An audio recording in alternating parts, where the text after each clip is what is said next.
Hi everyone. So today we are gonna to have Ziyao Ma here with us. So Ziyao Ma is currently a PhD candidate at Georgia Tech. His doctoral research investigates research at the intersection of computer vision, natural language processing, and temporal reasoning.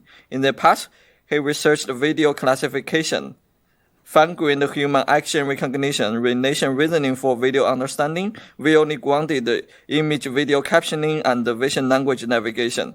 And recently, he works on self-supervised video representation learning. So now, let's kind of hear Ziyao's today's talk towards grounded spatial temporal reasoning. Thank you guys for your time coming here today. My name is Xiao. You can also call me Kevin. And thank you for the kind introduction. The topic of today is toward grounded spatial temporal reasoning. And I hope, I'm going to spend the following 15 minutes to 1 hour to share some of the work I did in the past few years while I was in the Georgia Tech. So this is today's outline. First, I'll talk about why I think, grounded spatial temporal reasoning is important. And for that, I'll be mentioning some specific, examples in terms of different research directions and problems that we're dealing with, including vision language navigations, fine-grained video understanding, as well as visual captioning. So in each one of them, I'll be reviewing the related works and also motivation in terms of how to solve some of the existing issues. So here is why spatial temporal reasoning is important, at least to me. So I believe as a researcher, we live in a world where the data could be seen, reside in a high-dimensional space. And our job as, a scientist is to develop a system that could eventually understand, interpret the world around us and reason about the world we see, of course, as well as, the language that we speak, right? So in the era of deep learning in 2019, there have been so many success for object detection, tracking, segmentations. And it is, our job to somehow bridge these gap of mid-level region detection results to a high-level reasoning with the usage of language.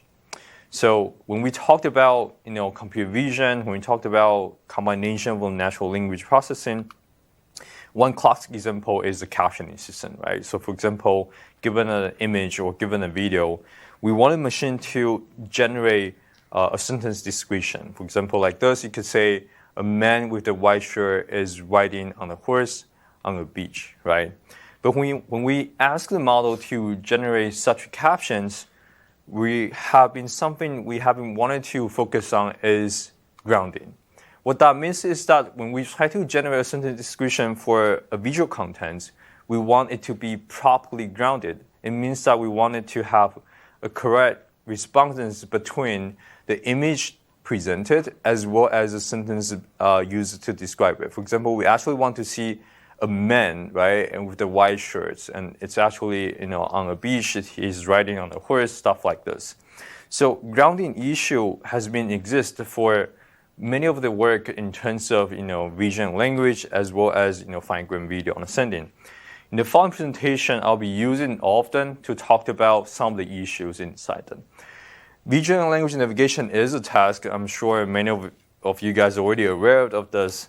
And essentially, it's trying to, instruct the agent to navigate in virtual environments, right?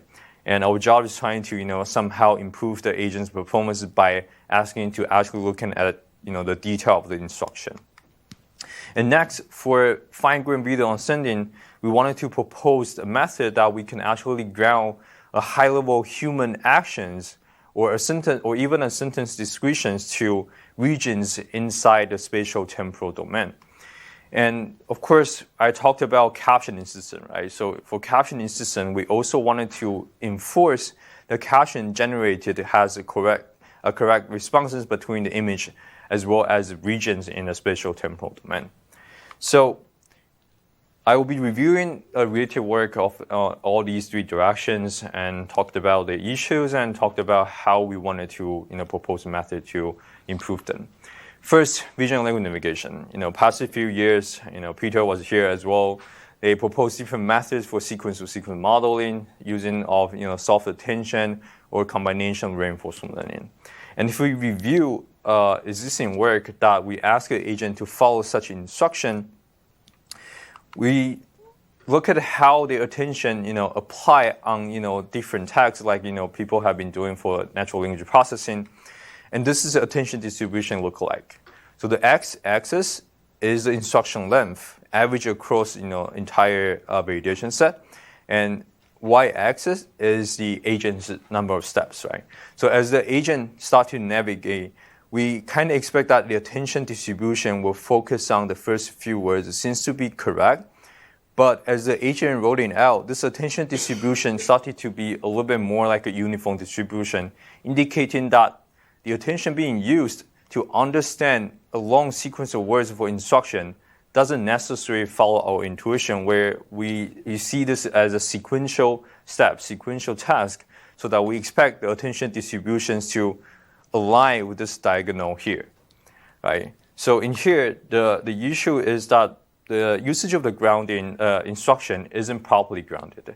And our goal is to propose a method to implicitly enforce this grounding on instruction for navigation agent without using ground truth annotation to say, this sentence is corresponding to particular action. Now, for video, in the past, there has been so many different work proposed for video understanding, and they typically involve passing different video frames to convolutional neural network. We get feature vector implementations, and then we perform some temporal pooling methods, right? So these temporal pooling methods could involve LCN, 1D or 3D convolutional neural network, conditional random field, etc. And the final task is to predict classification for the video. However, we understand that for a lot of videos, we focus on human actions. But when we talked about human actions, it actually involves complex interactions between potential objects inside the video. And so, for example, in here, given the image or given a sequence of images for the video, these two videos actually have pretty similar high-level appearance, right? So the person is wearing similar outfits and the background is pretty similar, but the actions are different. The way we define it, it's actually different. And how do we know one is skiing, one is snowboarding, right? By detecting, there is a snowboard, there is a skiing. But can we actually say if we detect, a person and a snowboard, then this is snowboarding? No, right? Because that person could be, brushing, cleaning out the snowboard or something. He's probably not actually doing snowboarding at the current particular video frame.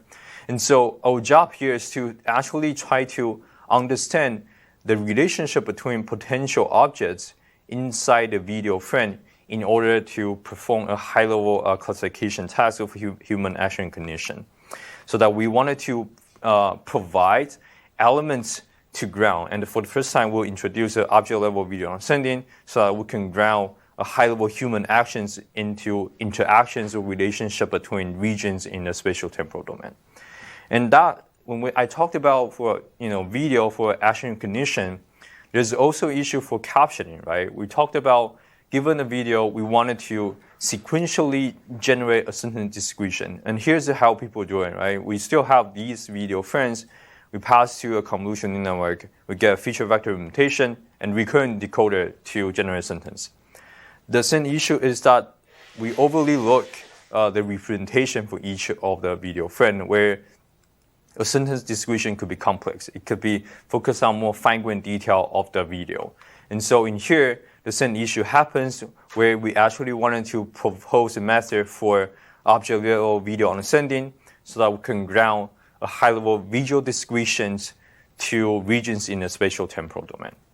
And lastly, I talked about captioning, right? Like captioning is something that we are pretty familiar with right now. The issue for captioning is sometimes it's not properly grounded. Given this particular image, An image captioning system could say a man is playing with a dog, right? But it's not actually accurate because this is in fact a woman. But if we look at how the model selected different particular regions to perform a generation of each of the words, we can see the selection of the dog is accurate, yes, but this selection of the man isn't as accurate, and that might be the issue for why it's not performing correctly. And so in the past, there has been a few works to propose a method to improve this. It basically involved training with ground truth grounding annotation. So we are saying that given this image or video, we have the ground truth sentence say a man is playing with piano, right? And we have a number of bounding boxes for this particular video frame or image. And we said that if you say a man, you have to select this particular region. You have to pay attention to that region. And if you say piano, you have to pay attention to this particular bounding boxes as well. And so they somehow proposed this method and improved the grounding accuracy and also slightly improved the captioning performance. The issue is that the same image or same video could have a number of different ways to represent it. It could have different sentence descriptions. We can ask different questions. We can perform different common sense reasoning, right? So relying on a bounding box annotation corresponding to the word faces could be hard and won't be a long-term goal for us. So in here, our goal is to enforce this grounding of the captioning model, but without using any of the ground truth annotation.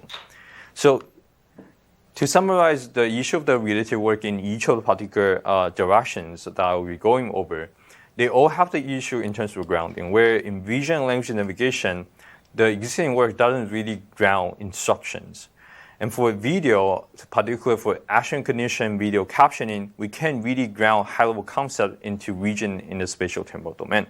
And lastly, for captioning system, where we wanted to enforce this grounding in terms of generation of a sequence of words to be properly grounded without using ground truth.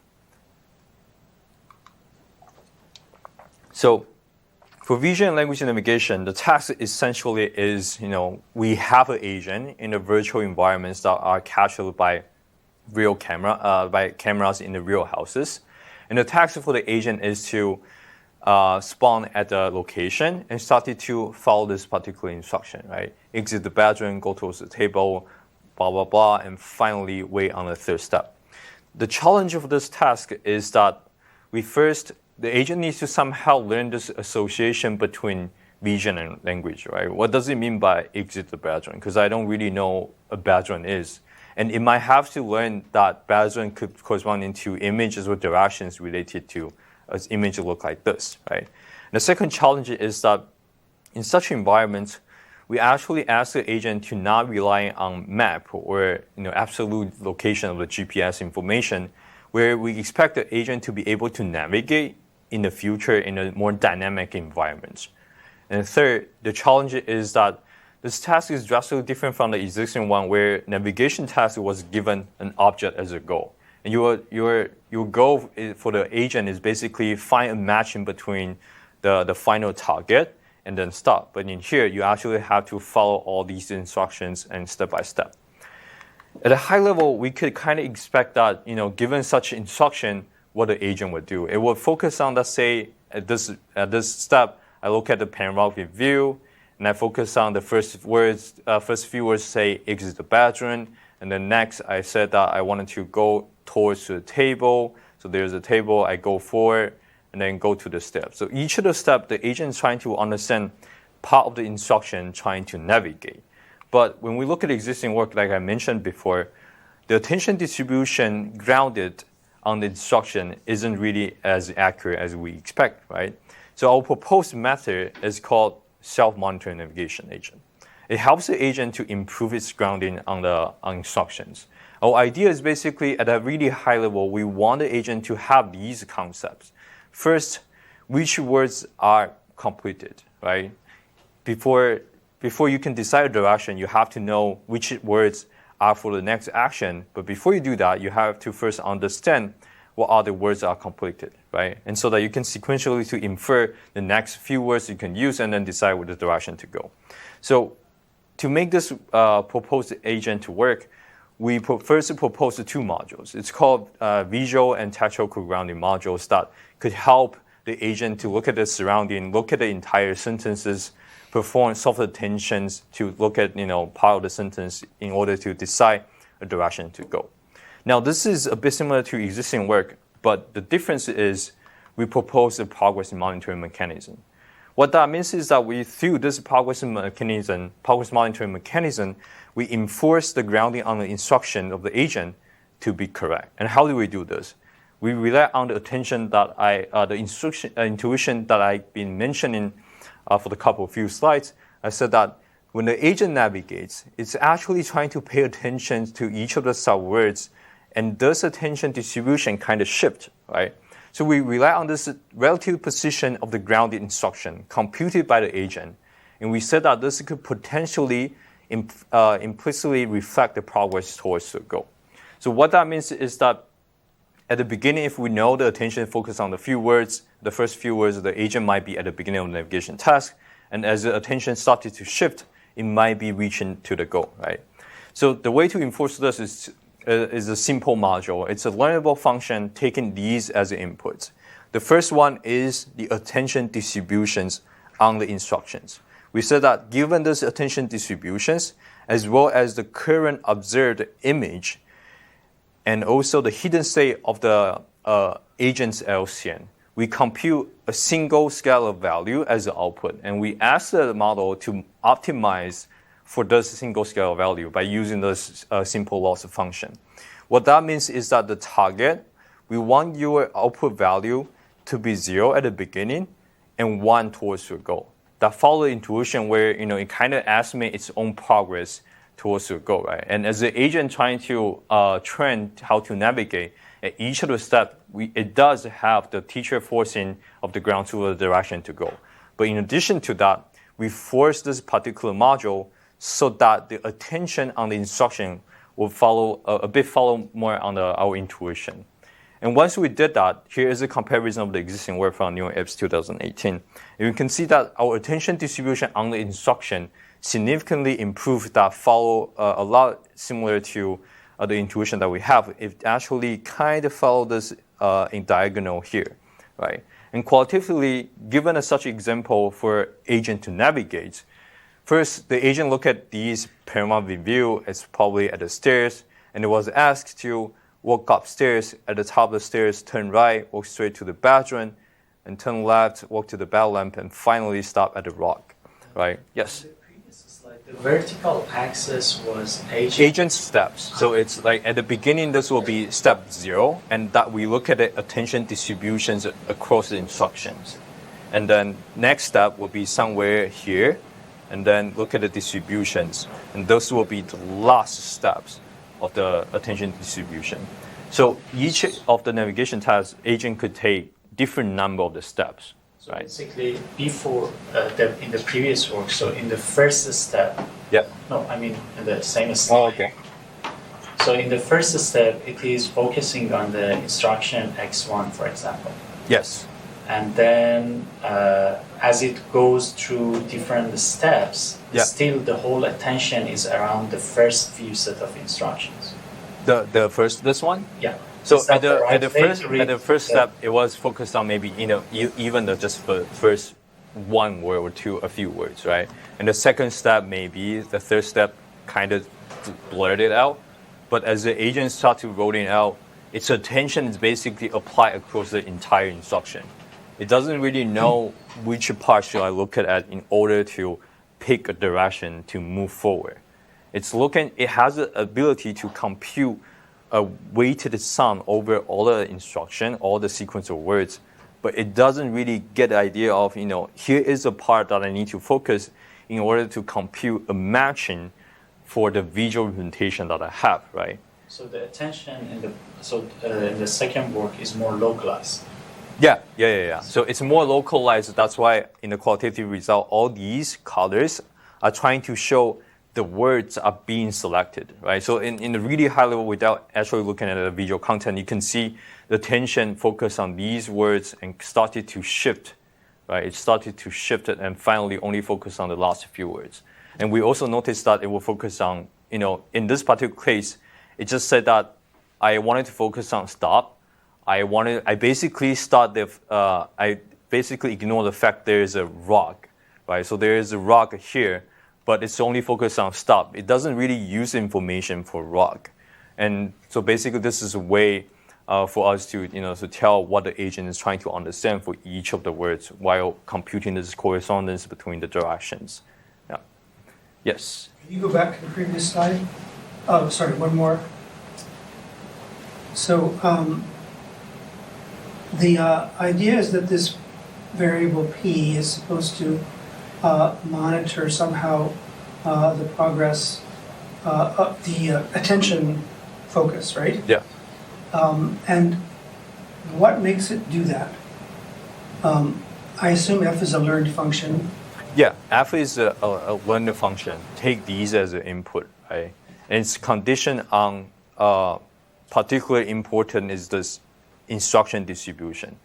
So in previously, you compute this instruction attention distribution over the entire instruction, right? But it was only say that, hey, pay attention to somewhere and find a direction to go. But in here, we are saying that you need to use this information to estimate your own progress. So we are having this intuition to say your attention focus on the first few words or the first part of the instruction could implicitly reflect your progress, right? It could be at the beginning. And if you focus on the last few words or last few part of the instruction, you could be moving towards the end. I understand what you want it to do, and I don't understand why you expect this to do it, because this function takes the entire distribution as its argument. Yeah. Right? There's Yeah. nothing that makes it do something like a compute a center of mass for the distribution or anything like that. So this alpha is the distribution that we compute is also learned, right? So there's a learnable function before that, and you have to somehow focus it on. So what we are saying is that when you compute this alpha, you have to somehow make a selection of the words that implicitly reflect your progress, right? So we follow a high-level intuition where your instruction can be decomposed in different parts, that each of the parts as a sequential task or sequential step, you have to do it one by one. One follow-up question on that. So how did you choose the Y, T, PM? So you just say it's 0 and 1 at the ends, but you didn't say anything about in between. Oh yeah, in between. And so you're assuming that it's a monotone function or something. Exactly. Like So we those are the targets. naively assume it's a monotonical increase function that normalized by the number of the steps. And so, is it arbitrary monotone, or do you have some fixed monotone that you're actually using in training? So this is actually a linear function, right? From the beginning towards the end, it's a linear function that we normalize it by number of steps. For example, if you take 5 steps, the first step will be the y will be 0.2 or something like that. And so the intuition here is that your attention, the average attention, should be towards the front at the beginning, and gradually move across. Yeah. And your F is going to reflect that because that's one of the inputs into F. Exactly. Yeah. So for example, F could ignore everything except C, right? C is the LSTM Hidden cell state, Yep. right? That can increase every iteration by 1. So the cell state could go 1, 2, 3, 4, 5 Yeah. throughout the whole thing. Yeah. He could just report the result of the value of C, and it would perfectly match your goal objective P- function. So P is also computed at each of the steps. Yeah, all it does is equal C. P of t equals C of t. That's what I'm saying would be a nice solution to this problem. Have C of t go up one by one step at a time, have P equal to C, and then bingo, you solve the problem. So something I was not showing here is this is a module, right? The other module that I did not show the equation here because of the time is that we also have these modules for textual grounding and visual grounding, and also an action selection. So this hidden state here, hidden state and cell state also being used to pick a direction, right? So your optimization isn't really just drive, for example, CET or HT for this particular loss function. It also have another way to say you need to pick a direction that is the ground truth, but at the same time, you need to use this information to estimate your own progress as well. But still, your LSTM could learn to count. What? Your LSTM could learn both to give directions and to count. To It just count, needs to, yeah. it could reserve one dimension of the high dimensional vector C to count and use all the rest to do the other tasks. It could, you're saying that it could be doing this, right? So you're saying that a CT, we can, let's say, divide it into half, and part of the vector is learning to navigate. The other part of that is learning to do something completely differently. Well, it's learning to meet your objective function, which is just to Yeah. increase linearly in time. Yeah. So I think when I designed this, we always wanted the model to follow a certain instruction, right? So like trying to learn a function is always trying to find the easiest solution. And the easiest solution here that, throughout the experience and throughout the qualitative results, we can see that it's actually changing this attention distribution. So it's actually itself, finding a way to say, I wanted to divide HT or CT to half and each one went to different tasks. It's actually also driving this as well, right? Well, it was doing that before. Right? That's not new to this model. They've all been doing that, right? Which one? Choosing textual attention at each step. They're all doing that. Right? They were all doing that, but there's a direct comparison how when we applied it, how would it change the selection, right? So they were all trying to do that, but there is no explicitly strong signal to say that you have to really pay attention to the instruction in order to navigate. And we are saying that you could actually try to rely on this intuition and design a strong signal for that without knowing information of the environments, just knowing the number of steps that you are taking. That's why we refer that as a self-monitoring navigation agent. Is the number of steps you're taking, that's something that's known only to the attention weights on the instructions and not to the LSTM? Yes. There is no normalization in the LSTM. So LSTM, if it's counting, it might count to 3 or it might count to 7, but sometimes 7 is the end, sometimes 3 is the end. And yes. So you can't match this linear function. Whereas so the number of we're actually only given the length of the instruction and the number of steps to one of the modules. The number, I'm not sure I'm following. So does a function take all this as an input, right? And the number of steps for the agent will be different for each of the runs. Some of the runs could be 5 steps, some of the runs could be 10 steps. And the objective here is this target is normalized. It's between 0 to 1. And that was used to optimize this function. So which one of these different parts of the F function is aware of the number of instructions? Number of steps. The total number of steps. Total number of steps. The total number. Which one of these modules knows the total number of steps? Which one is using it? They all use this information. They all use this information. Okay, then I don't understand why LSTM would just not learn how to count.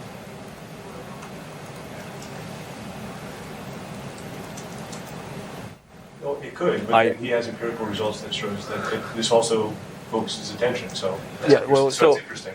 It could learn this, right? So it could, let's say we have like 2 possible ways of eventually through training, it's optimizing to something, right? One possibility to say is that the hidden state and self state learns to count. The other possibility that I'm proposing here is the attention distribution learns to. Yes, that's what I'm saying. It's always trying to find a relatively easier solution. And in here, hidden state and self state are driving towards lots of different tasks, like computing attention for instruction, computing attention for the current observed image, and picking a direction to go. But in here, this distribution tries to do 2 things, right? It's helping the selection of the visual direction, but there's a strong signal here to say you need to be optimized directly towards that. Yeah. And yeah, so like empirically through the experience, we found out this actually drives the attention distribution. Yeah. But then if you change the learning rates in different modules and differentializations and so on, the model might just decide to learn this PT function. So we actually run different runs, and the model seems to be relatively stable and significantly stable compared to the existing work that I am compared here. So I actually run a couple of times and realized that it's pretty stable. Yeah. So, okay. Thank you for the question. Yes. So one more question. So in this case, so these are average over the whole data, so or this is one of the samples of Average. It's an average. Yeah. average over. Yeah, it's average across the entire data set. Yeah. So we have like two validation set, right? Validation seen, validation unseen, and each of the run could have a different steps, and we basically normalized it. Yeah. Any more questions? All right. Thank you so much. So qualitatively, here's another example to demonstrate how each of the steps the agent is trying to focus on different words. We basically take the attention weights and visualize them on the given instruction, right? So for example, in here, you can say the agent is here, it focuses on turn right, walk to the bedroom, and then it shifts its attention to walk straight to the bedroom, and then walk to the bed lamp, and so on and so forth. Finally, focusing on start at the rock, enter the room, enter the closet, and stop. So the high-level concept for this, as I mentioned, we rely on this grounding distribution to infer this progress estimation, right? So if you focus on the first few words, it's probably thinking about I'm at the beginning.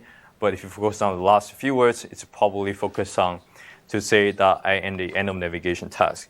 So throughout this navigation task, we kind of expect the agent to monotonically increase its progress estimation, right? Because during training, this is what it learns. It always learns to increase its progress estimation.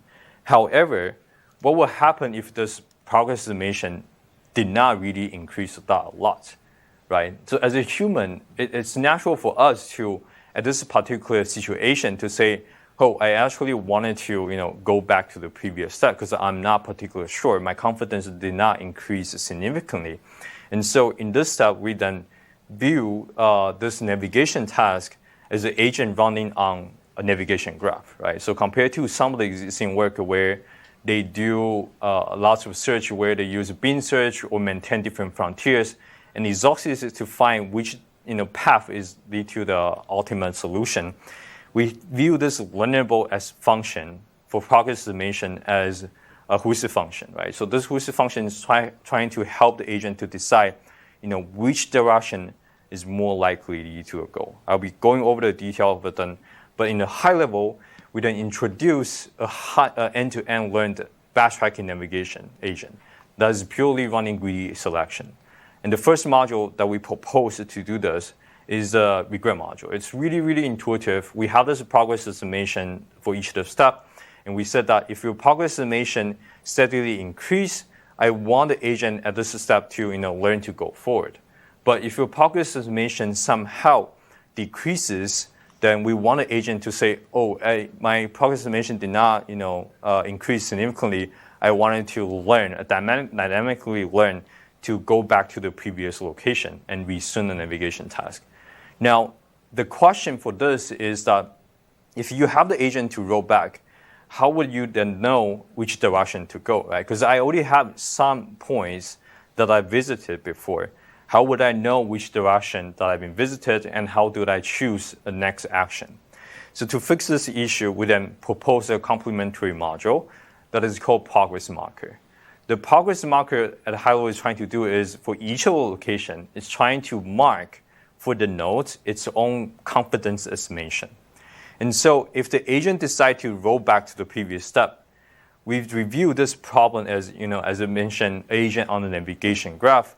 It has the ability to, estimate and compare, right? So this is we can view this as a local graph search where the agent knows these locations I visited because I already marked them that I visited with my confidence. And it has the ability to say, I have the current estimation of confidence is 21. During the selection, I wanted to do a comparison right? I want to compare to these numbers, and because they are all lower than what I have right now, so I might as well to explore an unknown direction. So we benchmark our proposed method for this regretful agent as well as our self-monitoring navigation agent that was published recently in ICLR and CVPR. We benchmark on the run-to-run data sets. We achieved the lowest navigation error. We also achieved the highest success rate compared to concurrent work as well as the recent work in the top conferences. And when we benchmark our proposed method with success rate weighted by trajectory length, we also achieved a highest performance. So far, I talked about our proposed method for vision and language navigation task. Is there any additional questions? So I think your measure, this regret for backtracking measure depends on how accurate your Progress estimation. Your progress estimation is. But in fact, your progress estimation is learned in a very indirect way. So exactly. I think the intuition tells me that the progress estimation will not be that accurate. Exactly. So progress estimator won't be optimum, perfect, right? And throughout the experience, the reason before I did this regretful agent, before I do this agent, right? The reason why we started to do that is I run the self-monitoring navigation agent on training set and validation set, as well as the validation on scene, and try to analyze the progress estimation changed if the agent, in the case of failed to run and success run. And I observed a huge difference in terms of progress estimation change for both cases. For failed runs, the progress estimation basically goes up at the beginning and starts to climb down or maintain pretty much the same. But for a success rate, it continues to increase. And that's why we have this idea to say maybe developing in particular for this environment or data set, it will work. And yes, it does. Now, I admit that self-monitoring, the way to drive this attention isn't absolutely the best solution, right? Because we rely on a huge assumption. For example, you could say, let's say, exit the bedroom after you turn right? Then that basically break our assumption, right? But if you think about the instruction as a subtask, in the really, really long sequence, if the entire sequence is not completely reversed, that might still be okay. And we're hoping that that won't be the majority of the case. And future work also involve how do you then train a model to explicitly find this correspondence, right? So previously I talked about you can design different models for as a discriminator. You unsupervised the way trying to find the actual matching of the trajectory with part of the instruction. And that should be able to help significantly improve the self-monitoring navigation agent, and hopefully further improve the regretful agent. Yeah. Thank you. All right. So moving on, I talked about vision and language navigation task, and then I'll be talking about human action recognition in terms of more fine-grained video understanding, where we wanted to somehow provide elements for the machine to ground. And what that means is that in the existing work for human action recognition, as I mentioned, here is how they did it, right? So they have a high-level feature orientation, they perform classification task, but human action could be really complicated. And so in here, our proposed method is to try to model this relationship or interaction between potential regions in the spatio-temporal domain. When we talked about modeling interaction or relationship, immediately we can think about almost the first work in deep learning trying to do this is in NeurIPS 2017 from Google DeepMind. They proposed this relationship network that significantly improved the performance on a clever reasoning data set. So this data set is trying to perform some high-level reasoning where you say, where is the cue or relatively position to the ball or something like this. Now, the proposed method is really straightforward. It's basically given all these region proposals or even ground truth bounding boxes, it's trying to pairwise concatenation to compute this pairwise relationship. And the way it computed is to have two learnable functions after that, right? So you have a learnable function, essentially they are a multi-layer perception or fully connected layer. And they just sum all of them together and show this will actually help significantly for a collaborative data set. Now, the issue for this is that you can think about this pairwise concatenation, right? So this pairwise concatenation will be really expensive if your number of objects increase. And that basically is efficient and intractable for, particularly for video, where you have 50 potential regions for each video frame, and you have tons or hundreds of video frame per video. And so our proposed method here is to somehow propose another simplified version of that to model the relationship. And our proposed method is by learning a dot product function. So this learn a dot product function, how it compute directly is given these regions that we learn as the features, right? So it could be obtained by object detected through region proposal network. So think about they are feature representation for each of the potential region or a potential objects. And what we try to do is have a learnable function project these sets of objects into, let's say, two different directions, right? So you have the two learnable functions projected and simply compute a dot product between them. So the output of this matrix is it will be an n by n matrix. And that will be a representation or a weights that we'll be using to aggregate these object information together.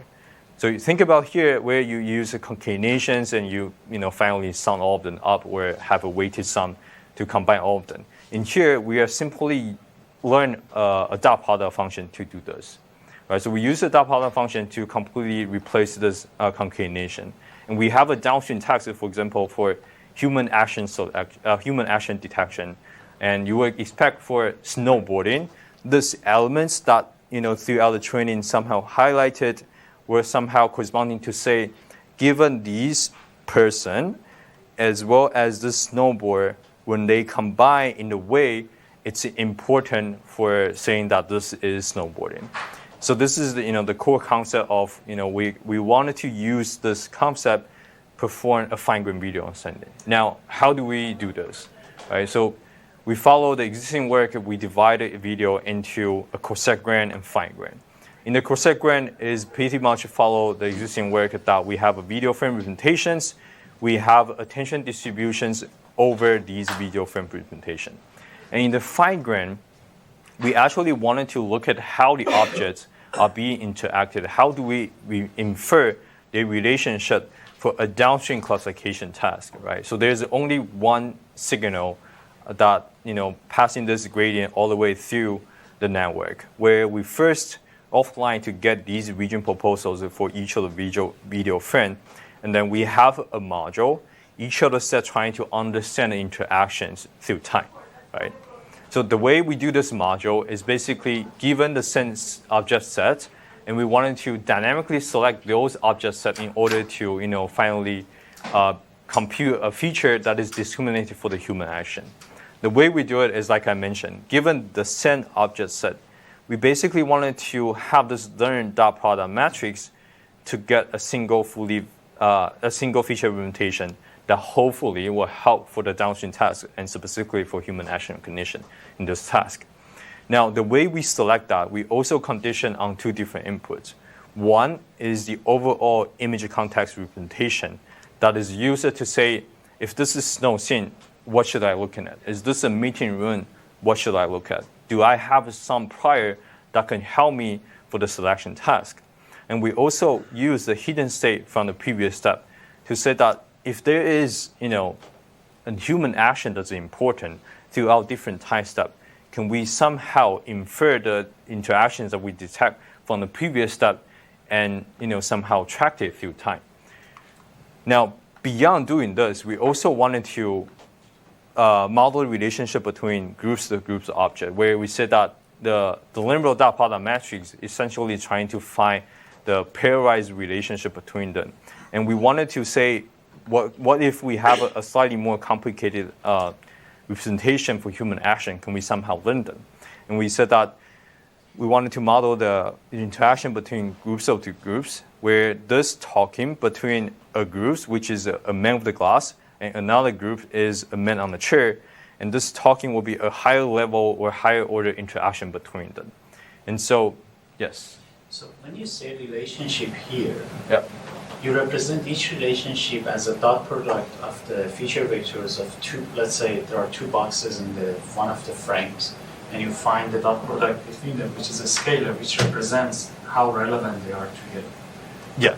How to properly combine them.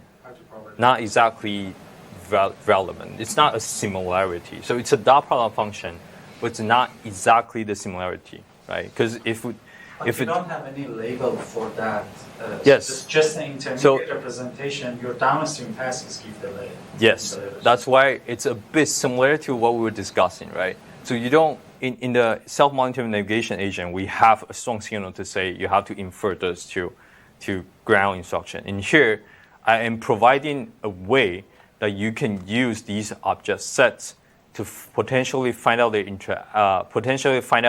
some relationship that we don't know, but hopefully will help for a downstream task. So when you say so this is a relationship in one frame. Yes. Now, when we go for the relationship in the video, which is among different frames, so how do you represent it? So the work that we are doing here, we're trying to model the relationship only instance relationship only at the video frame, and we aggregate that. Yeah. So we're not saying that there's an object in another frame and there's an object in maybe 10 or 5 seconds before, and because of that they have a strong relationship. So this is a human action. We kind of rely on the assumption that the relationship we can observe in a single time step. And now we can also, so that was a really good question where you can expand this object set to, cover a little bit of a time segments. You aggregate all of these scores together to classify which action is happening in that specific time interval at the video, right? Yeah. And so, like I mentioned, we want to do this with two groups, right? And we can simply repeat the same process, use concatenation, because DeepMind has shown concatenation will work, and then we will simply repeat the process because we only need to model a high level, which it could be 2 groups or 3 groups. We benchmark our proposed method compared to existing work on the kinetics data set. Back in the time when we did it, it has like 400 different human actions. It has 300K videos. And compared to the existing work where our model only sample at 1 frame per second, where compared to TSN or i3D, that's simply a higher sampling rate, our model achieved a better performance. Now, I talked about this, how this model was able to compute a relationship that is not as expensive compared to the method from Google DeepMind.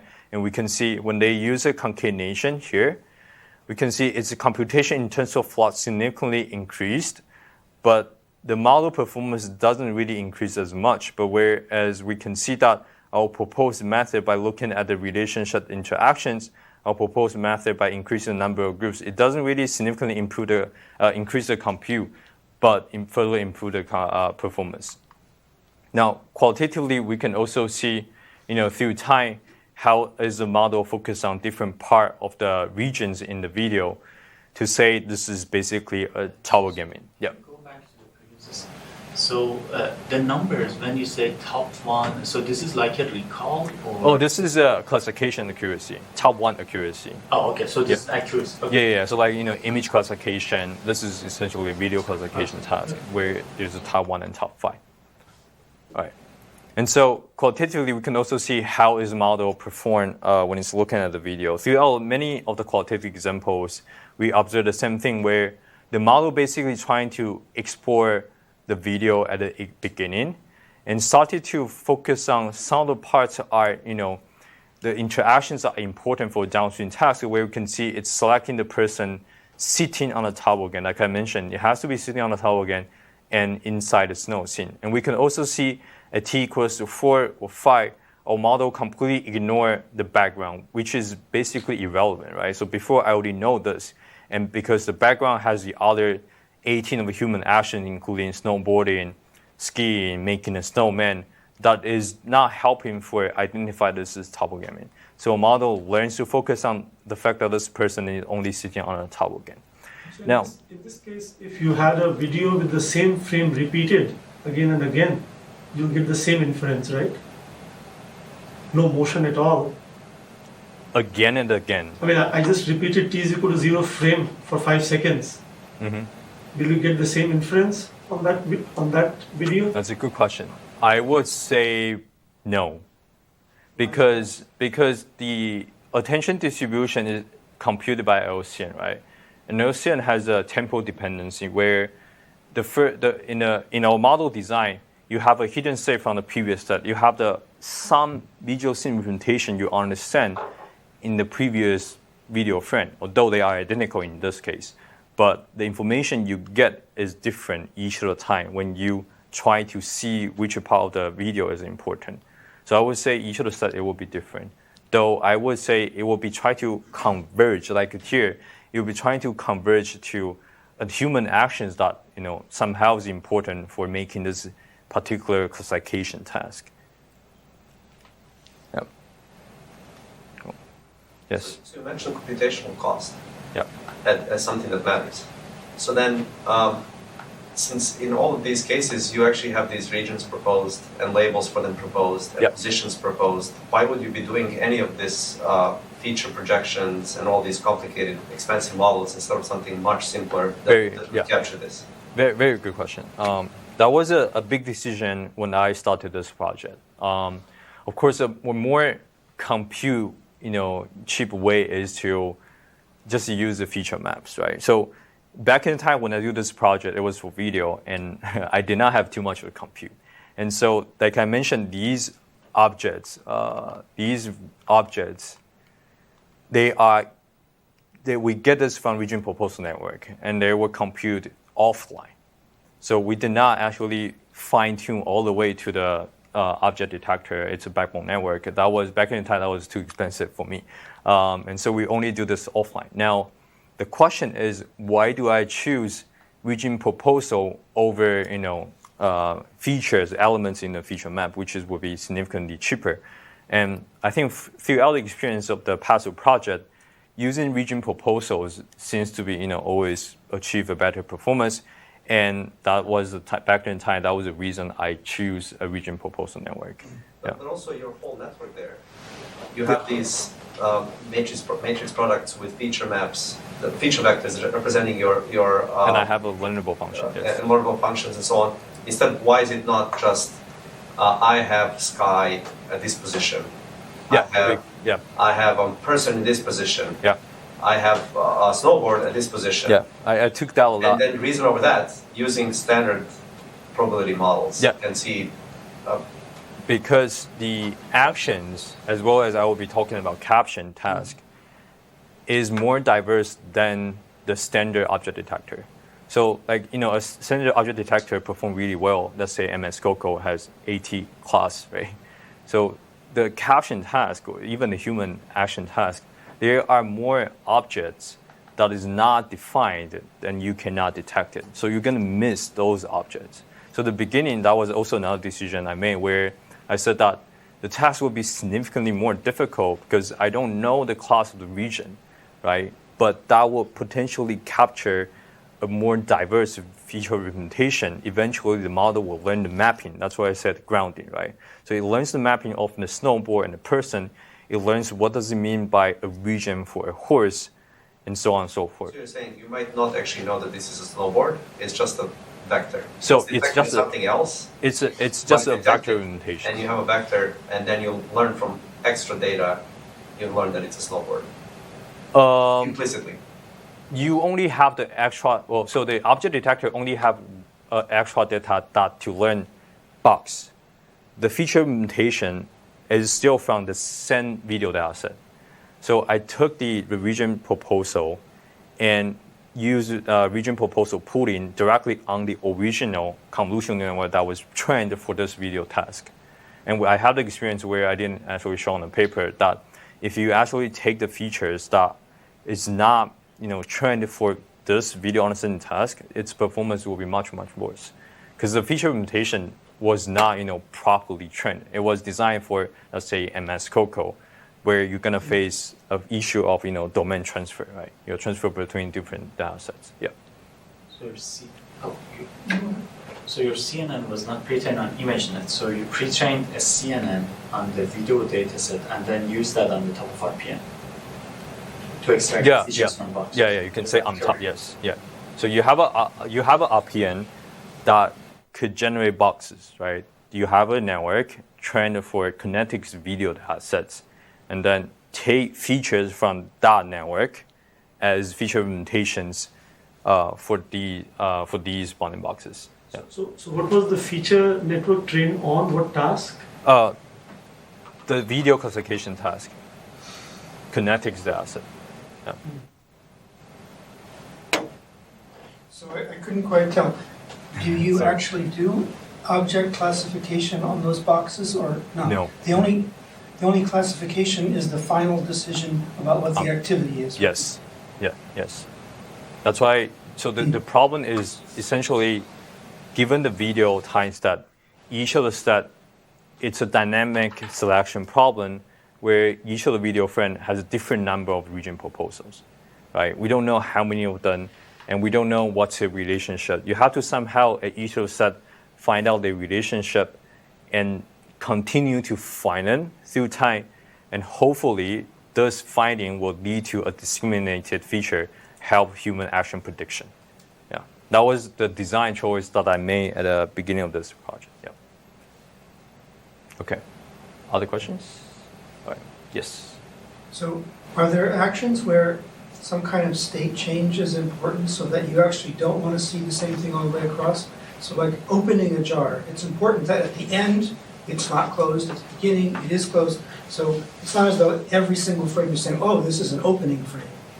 Yeah. I think that's why we did not design it explicitly to say tracking, right? I was trying to use this hidden state as inferred as a conditional variable that you can then use to choose the next things you wanted to look at.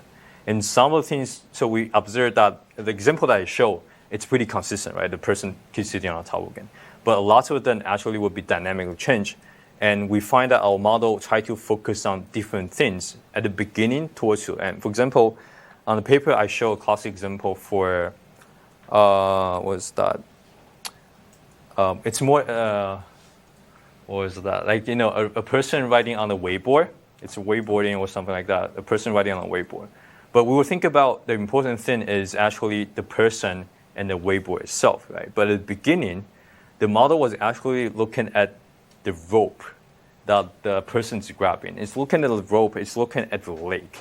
And then once the person started to, wakeboarding, it shifted its focus to the fact that this person is, riding on the wakeboard. Yeah. So it doesn't really enforce this to say you have to always look at the rope on the water, but decided to change his attention to the other things that it thinks that is more important, is more discriminative. Yeah. Okay, so I talked about a method that we can potentially, find out the relationship of the interactions for video. Now, our concept is, can we take this for video captioning? And our intuition is that given a sentence description for an image or video, we can almost always decompose the sentence descriptions into a set of relationships, right? So this sentence is trying to describe a scene that we observe, and we know scene could be, following the human intuition, it could be structured.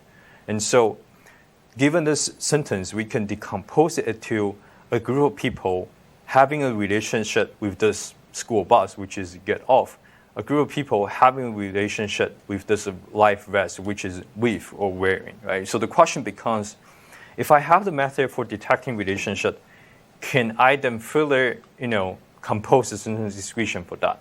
Can I directly use it for several other captioning system like this, right? We have two LCNs for video caption task. The first LCN is trying to compute the temporal attention. Where should I look at it? At each of the, given the entire video frame, which part of the time set is more important, and pass this information to the languages LCN to generate words, right? So this is a traditional caption task. But in here, we said that when you pay attention to this time set, also pay attention to the interactions that I detected. And that was it. So we basically married the proposed method, this module, with the captioning system. And we benchmarked our proposed method on the ActivityNet caption data set that was proposed by Stanford University. Compared to the existing proposed method, we outperformed the existing work in terms of a captioning matrix on a large margin.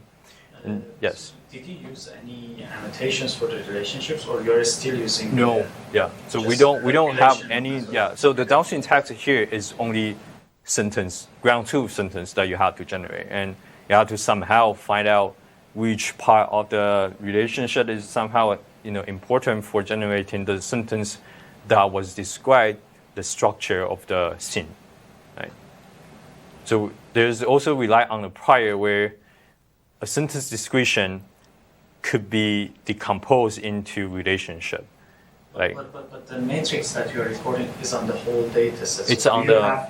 Does it have a split that is basically focused on the captions that are more complicated? For those tags, we do not have, because if we need that, we need the bounding boxes for some words in the caption, right? Then how do we claim that we are capturing relationships beyond a number of visualizations of getting good captions? Exactly. Yeah. So first, we somehow improve the captioning performance, right? So how do we know the model could actually identify different relationship if there's an object, right? That's a very good question that leads to my next slide. So given a captioning system, say our captioning system, this particular image, it could actually say a man is riding on a horse. It doesn't really know the relationship of them, right? So the way we test our method is to say, let me just send out a bunch of video that involve both, horse and the person that are common, but they have different interactions with relationship. Can our model actually figure out it should be able to generate different sentences instead of saying a man is riding on a horse? And so our proposed method generate these output for three different examples. The people are riding horse, a woman is brushing the horse, and people are playing polo on the field, right? So each of these words are show here are the time step as well as the boxes like I showed before, how the model select different regions in order to generate this particular words, right? Does that kind of answer your questions? Yeah, so basically, but still here we don't record the matrix, so we are Exactly. saying that. So matrix can only be done if we have the split bounding box, which Wei did this before he joined the summer internship, right? And I'm going to use his data set for the next project. Yeah, because when I did this, he hasn't actually, labeled the data set. Yeah. So I talked about, proposed method for finding out relationship for action and condition, and, potentially compose a sentence description for video. Now, a captioning system that I keep mentioning, there's an issue for grounding where do you actually look at the image or do you actually look at the video to generate a sentence, right? Now, that leads to affiliate issues like, the model doesn't really look at the image, it over-rely on a linguistic prior that lead to object hallucination issue, where this image, it could say a group of people sitting around a table with laptop, where there isn't actually any other table in the image, but the model decided to generate that. And so a few works before that, Wei who labeled the data set, said that we wanted to then train the model with a grounding annotation to say, if we wanted to generate a words like a man, you need to select this box. You have to select this box to say it's a glass, right? You force the model to pay attention to the region in order to generate the corresponding words. But as I mentioned, an image and video could have different ways of representing it. You have different ways to say, is this a man, is this a boy? How do you label them? It's going to be more problematic, right? So our proposed concept is to somehow enforce this grounding, but without the ground truth annotation. We follow the human intuition where, given this image, you generate a sentence description by the model. And as a human, how do we verify it? We basically check the words are selected are visually relevant, visually groundable, to say, is this region really a woman? Is this region a hat? Is this region a cup? And we're hoping the model to basically do the same, right? We want a model to look at the sentence that the words are being generated and perform some sort of a checking, a sanity check of localization. Compute from this word embedding to the regions in the image. And if they match, that's fine. But if they do not match, we want a model to update. But the question is, we don't have the ground truth. How would I know this is actually a hat? Because I don't have the ground truth labeling, right? So the way we fix this issue is to propose a cyclical training regime that essentially involves 3 processes. The first process is decoding stage. The decoding stage is, as I show for most of the modern captioning system or sequence generation system using recurrent neural network, right? Each of the part, you look at the words, you look at the region, generate words, you look at the region, generate another word. You do this sequentially, and you update it with cross-entropy decoding laws, optimized to generate sentences similar to a ground truth, right? Now, the next step, as I mentioned, localization. We wanted to take the word that was generated as an input to select the region. We forced the model to say, hey, this is where you generated. If it's visually grounded, checked it, right? And the next step, once we perform this essentially is a soft attention applied on 100 possible region proposal in the image. And next step, we ask the original decoder to take these inputs from the attention computed through localization step to use that to generate the words. And keep in mind that this decoder also had a hidden state passing through time. But in this time, it do not have the choice to select the region. It was being forced to use this, right? And the entire task for this reconstruction stage is also being optimized to do caption generation corresponding to the ground truth sentence. Now, this has a deep effect of driving this attention. And why is that? When we think about a grounding, when we talk about grounding, we always want the model to say you need to pay attention to a region that corresponding to a words that you do not yet know to generate, right? So you are trying to generate a words by selecting a region, but that region has to be somehow know the words you are generated in order to select that. And this cyclical training regime forced this model to say, hey, I have the same exact decoder that are optimized towards you the same ground truth sentence. But the difference are the regions being selected, right? So the decoder, they have the same weights, but the regions selected are different. And throughout the experience, we noticed that this region being localized is always more accurate than the regions that are attended. And so because the downstream goal of the loss of the gradient is optimized towards the same goal, that drive this attention becomes more similar to this localized region. So I don't understand this at all. So yeah. So what is actually going here? So there is, what happens in the first frame there? There's an image, and then you randomly select the one of the proposed regions. Yeah. So and then you use this, a region that you selected. And you have it's randomly selected, right? It's kind of randomly selected because during training it was actually given an initial sentence token. So it's conditioned on that token, but that token is always the same for any of the image. Okay, yeah. Sure. Yeah, so it's kind of randomly selected, and you are looking at the entire image to generate a word. You're looking at So it generates the word A. Why does it generate the word A? So it's looking at the global of the image representation to sequential generating of words, right?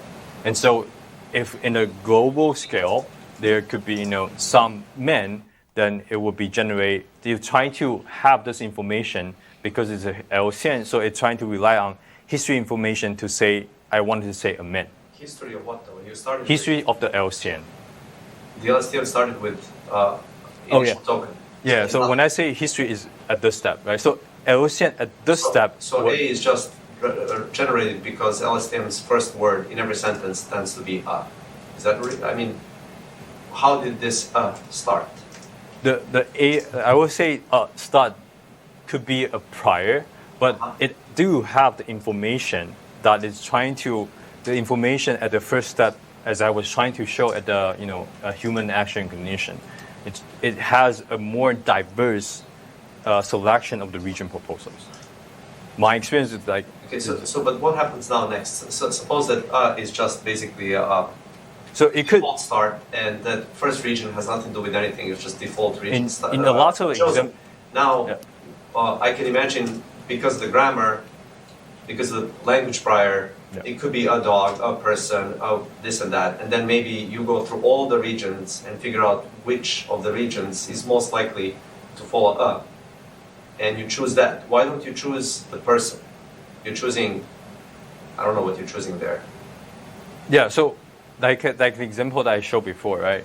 It was actually saying a man, but it was at this step it will look at the man, but next step when using this region to generate a man, it was actually looking at a dog. So it decides that it's looking for a man, and then looks for a man, rather than says, well, it could be a man, a dog, a hat, a cat, yeah. So a woman, a girl, and look for all of those. So it decided to generate this as a man, pretty much Before here. looking at the image. Pretty essentially. much, yeah. But it doesn't really, that's why I'm saying there's a history information of LSTM, right? We don't actually force it to look at the image again, trying to say, this is in fact the image you selected. But you look at it, maybe way before, and you say, oh, I see somehow a man, so I wanted to say a man. And then my attention distribution started to look at something else. And this is typically what we observe, and that's why grounding is something we wanted to, actually enforce the model to focusing on the regions while you say that particular words or phrases. Yeah. Okay, so then when you decode the whole sentence that way, then what happens next? Yeah. So you did this whole thing, Yeah.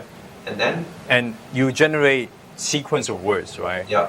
They are selected by your dictionary, and then you use this, learn a mapping. This mapping essentially is just a single fully connected layer, right?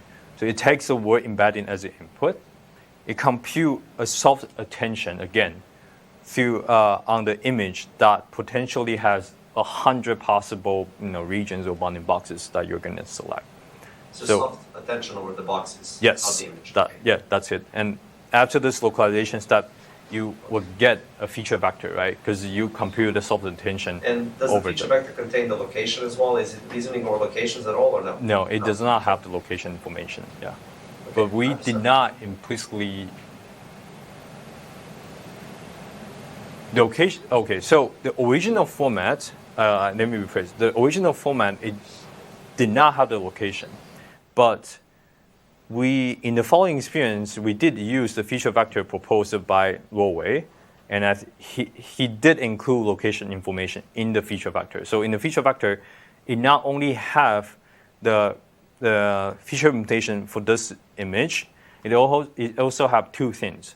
One is relative location, and second is the similarity to 1,600 possible object classes in the visual genome. So in here, this feature implementation isn't just the visual implementation. It also has some class inferred to the visual genome data set. Yeah, this is what Lowey proposed in CVPR 2019. Yeah. Okay, so following this step, following this step, the model in here was trying to condition on this previous word to select the region, right? But in here, you don't actually select anymore. You are forced to use this region that was localized before to generate a word. But noted that in the top-down network, you also have the history information from the previous words you generated. So we don't break a language prior. But So it sounds like this could involve more cycles and not just one. So yeah, we did not actually try this, and the reason for that is because, as I mentioned, throughout the training, the localization step could be more accurate, but during inference, it's not. right? So maybe throughout the training that could improve the performance, but during inference we are afraid that this might not actually improve the performance. Yeah, but it's something that we haven't wanted to try for a really, really long time. Yeah. All right. Does that make sense so far? Okay. So we benchmark our proposed method first on the image data set, right? So we benchmarked on the Flickr 30K entities compared to the state-of-the-art methods from Neural Baby Talk, up-down from Peter Anderson, GVD from Lowey. Compared to them, we basically replicate GVD as our baseline, and as our baseline, we have two versions of them. It's basically supervised and unsupervised. And we compare to their captioning performance as well as the grounding performance, looking at how the model select different regions. And we see that our representation seems to be reasonable, and we run it for 5 runs. Our proposed method, however, compared to the unsupervised method, and using a fully supervised method as an upper bound, we show that captioning performance slightly increased across the 5 different average across the 5 different runs, and the grounding evaluation matrix proposed by Lowey and CVPR was also significantly improved. And noted that our proposed method, as I mentioned, only required to learn an additional fully connected layer to do localization. And because we only care about this decoder in the decoding stage, and so during inference, all these are being removed, right? Because we have the way to drive this attention during training. So during inference, the following modules for localization will be removed. So we introduce no computation cost during inference.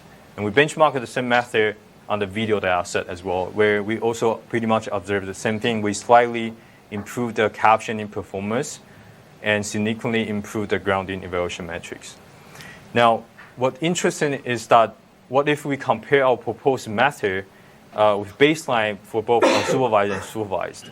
Right? We know that supervised method perform really well if the number of annotation is large, right? So the x-axis here is the frequency of annotation. It means that in here, the left-hand side may be like, woman, men, where you actually have a lot of bounding boxes annotation. And supervised method perform really, really well in terms of the grounding metrics. But our proposed method started to show it out and to say I could be performed even better or unpair when the frequency of annotation decrease, right? And because our model do not rely on grounding annotation, it rely on some appearance of the object inside the scene, but doesn't really rely on the number of annotations. And qualitatively, we also observe, yes. What's the x-axis here? X-axis is the frequency of the annotation. So these are object classes, right? It could be woman, dog, car, sky, tree, or something like that. And if they were the number of the bounding boxes annotated are more frequent than the other, we put them on the left-hand side. So basically group them into 4, bins. Yeah, and we compare all 3 methods based on the frequency of the annotation. We're trying to see if, So the first set is the top 100 object categories? Yeah. Next 100, the next 100? Yeah. So these metrics were like averaging across those 100 object classes. Yeah. So compared to the existing method, we can see that our proposed method generate slightly more detailed captions, and it also be able to select different regions when mentioning objects in the sentences, right? So for example, a group of people are watching again. This is what baseline generated. A group of men in white uniform are standing in the field with a crowd watching, where we see that our captions pretty much generate slightly more detailed sentences because it was able to look at the different regions in more detail. For example, in here, baseline could say 4 skiers are skiing down a snowy mountain, but it completely ignore there is a person here, but our model will say a skier is jumping over a snowy hill while the other skiers are watching. So these are some of the qualitative examples that we show that we observed that our model was able to pay more attention on different regions inside the images and to generate their sentences.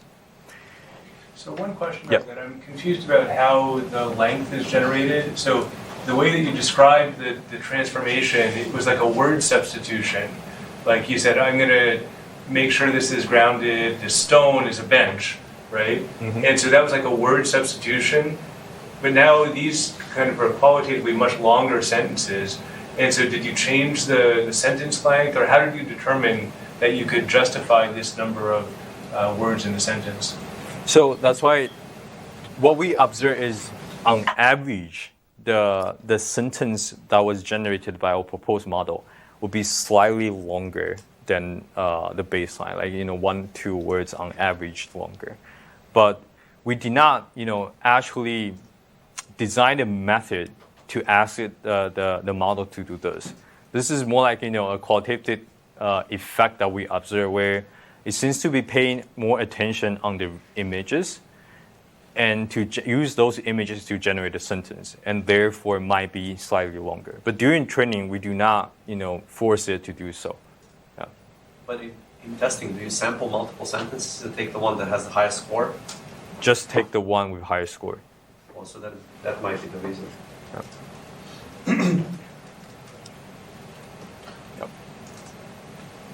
And so can you explain why do you think it kind of increases the set number of sentences in a little bit more detail? So I think the concept is to drive the model to look at more, I would say, slightly more details with image, right?